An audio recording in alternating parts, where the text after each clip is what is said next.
Good afternoon from Almost Real Media. The date is June the 4th, 2014. I'm Tim Stewart. Glad to have you back. Well, folks, Eric Holder, the Attorney General of the United States, is worried and scared about terrorists from within the country. He's worried about domestic terrorism today. So Lord Eric has created a homegrown terrorist task force that will be comprised of FBI agents and aides from prosecutors' offices, more than likely federal prosecutors. Mr. Holder has designed this plan in such a way that it will dovetail nicely into the NDAA and the Patriot Act. Now, what this will do, folks, is it'll give the feds a little bit more legal standing on the two previous acts to infringe further on our rights in the name of national security. And in fact, what it'll do is it will establish a legal precedent. Excuse me. If you'll remember Hurricane Katrina, when the police forces went door to door illegally collecting firearms, that's a precedent. If you'll remember the Boston bombings, if you'll remember during the search for Zarnev, however you say his name, the police, both local and feds, went door to door conducting illegal searches. And if you'll remember, they rolled down the streets in their militarized vehicles, pointing weapons at residential windows and homes. That sets a precedent and can't be tolerated either. According to Holder, though, something like the Boston bombings would not fall under the committee's jurisdiction. Why is that? Even though the Terrorist Act was here domestically within inside our borders, it's because they had their influence in education from abroad, from Croatia. Absolutely makes no sense, folks. Okay, we covered quite a bit yesterday on the Bergdahl case, and we've done quite a bit of research into this, and a lot has come out. We found out that the Pentagon had a fix on Bergdahl multiple times, but they refused to risk casualties for a man they believed to be a deserter. They had multiple opportunity over many, many years. Apparently, today we hear that Obama was the whole reasoning and stuff behind it. He's eager to get away from Gitmo. He's eager to get the boys home. Well, now it's come out that the Taliban Haqqani network were eager to make the deal to free Bowe Bergdahl. Even though the swap was built up as our only option, we know now this simply wasn't true because the fighting forces on the ground, special operations forces, had knowledge of the vicinity of Bergdahl and how many men were guarding him, essentially, and how well they were armed. The U.S. military actually was pushing for a better deal, but they were superseded by the White House.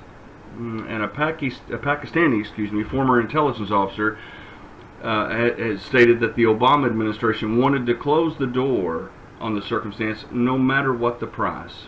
Well, friends, I'm afraid that the price will be paid by the American citizenry. It'll be paid by those in our fighting military and our intelligence services and anyone involved in what the Bush administration has gotten us into and what the Obama administration sustains us in this situation. Who got the better end of the deal? Unfortunately, America got the crappy end of this deal.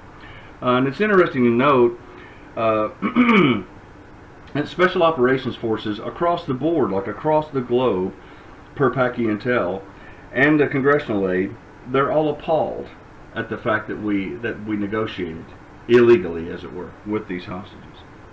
Let's go into some rapid-fire little-known facts. The Haqqani network has ties to Pakistani intelligence. I think most of us were unaware of that. They are known by the military as the Sopranos of the Middle East. Afghanistan was not happy with the swap, stating it's further proof the United States is trying to distance itself from Afghanistan. Here are 5 rare facts that none of us may know in regard to this situation. In 2013, Jay Carney, White House press spokesman, stated that the White House would not consider any prisoner exchange without congressional approval, and once that was done and obtained, it would be in accordance with U.S. law. We know now that that has not taken place. Number 2, Harry Reid was knew about the Bergdahl exchange. Congress, meanwhile, was left in the dark. Number 3, per the Pentagon, initially intelligence officials objected to any release of the Taliban 5. Number 4, Bergdahl's former team leader, a Sergeant Evan Buteau, reported that United States forces had intercepted a radio communications that revealed that Bergdahl was in a village named, and I hope I'm saying this right, Yaya Kel, and he was looking for an English speaker so that he could speak to the Taliban directly. And the fifth and final bullet point, March 21st, 2013, Bergdahl's parents did visit the White House. Don't believe that was covered in the press either. I don't know.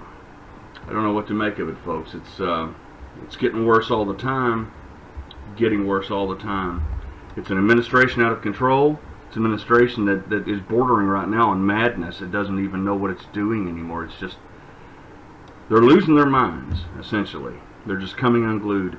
And the rats are bailing ship, just like Carney. We'll be back a little bit more in the afternoon hours, ladies and gentlemen, with some more news. Working on some good stories for you right now. But we will be back. Try to enjoy the rest of your day to the best of your ability. Okay, stay armed, and please arm yourself with information, because information is your only ally. See you again.